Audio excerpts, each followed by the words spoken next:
आज जब इंसानियत को मदद की दरकार है, ऐसे में कुछ लोग ऐसे भी हैं जो अपने आप को खतरे में डालकर पीड़ित मानवता की सेवा कर रहे हैं। अग्रवाल विकास परिषद समिति द्वारा पिछले 15 दिन से कोरोना काल में ऐसे लोगों को जिन्हें भोजन की आवश्यकता हो अथवा जिनके घर में कोई खाना बनाने वाला या सहयोगी नहीं हो, उनको भोजन करवा रहा है।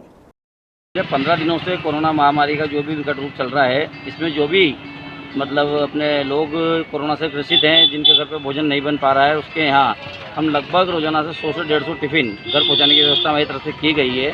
और हमने 2 नंबर भी प्रोवाइड किए गए हैं। अगर जिन भी लोगों को कोरोना से ग्रसित हैं, जो घर पे भोजन नहीं बना पा रहे हैं, वो हमें कॉल करके भोजन प्राप्त हमारे से कर सकते हैं।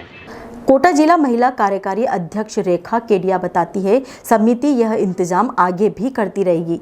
अब हम आपको दिखाते हैं दूसरे ऐसे दानदाता से। यह है डॉक्टर सुधीर गुप्ता।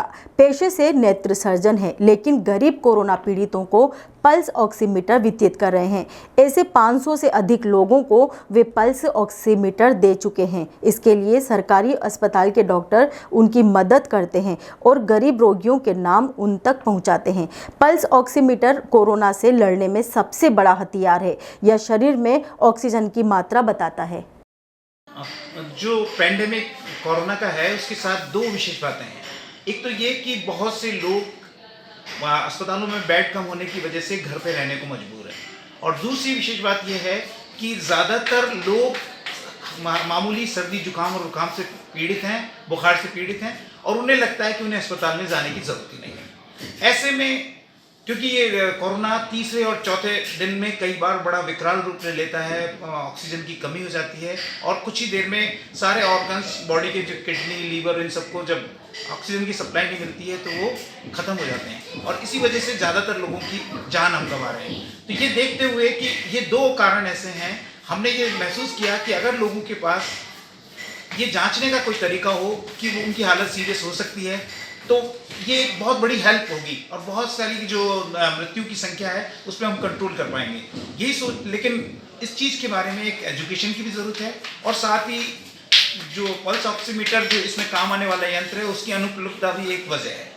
तो और साथ ही कुछ लोग ऐसे हैं गरीब तबके के, जिनके लिए पल्स ऑक्सीमीटर खरीदना एक मुश्किल चीज़ हो जाती है। तो इन तीनों बातों को देखते हुए हमने सोचा कि हम क्यों ना जो लोग पॉजिटिव आ रहे हैं, या जो चिकित्सा विभाग से मेडिकल कोरोना के ट्रीटमेंट में हैं, तो उन सबको लोगों से बात करके उन्हें बताएं कि आपको पल्स ऑक्सीमीटर रखना चाहिए। और अगर वो कहते हैं कि साहब हमारे पास है तो ठीक है, और वो कह रहे हैं कि हम ले लेंगे तो ठीक है, लेकिन अगर वो नहीं ले पा रहे हैं तो हम जाकर के उन्हें उनके घर पे पल्स ऑक्सीमीटर देने का एक कोशिश कर रहे हैं। हमने इस सिलसिले में 200 से ज़्यादा पल्स ऑक्सीमीटर शहर के अलग अलग हिस्से में दे दिए हैं।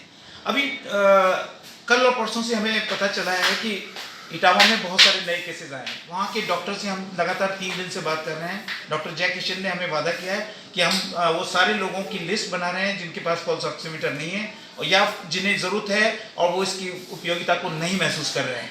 तो इन सारी बातों को लेकर के हम एक एजुकेशन और उनको ये पल्स ऑक्सीमीटर जाकर के घरों पे या स्वास्थ्य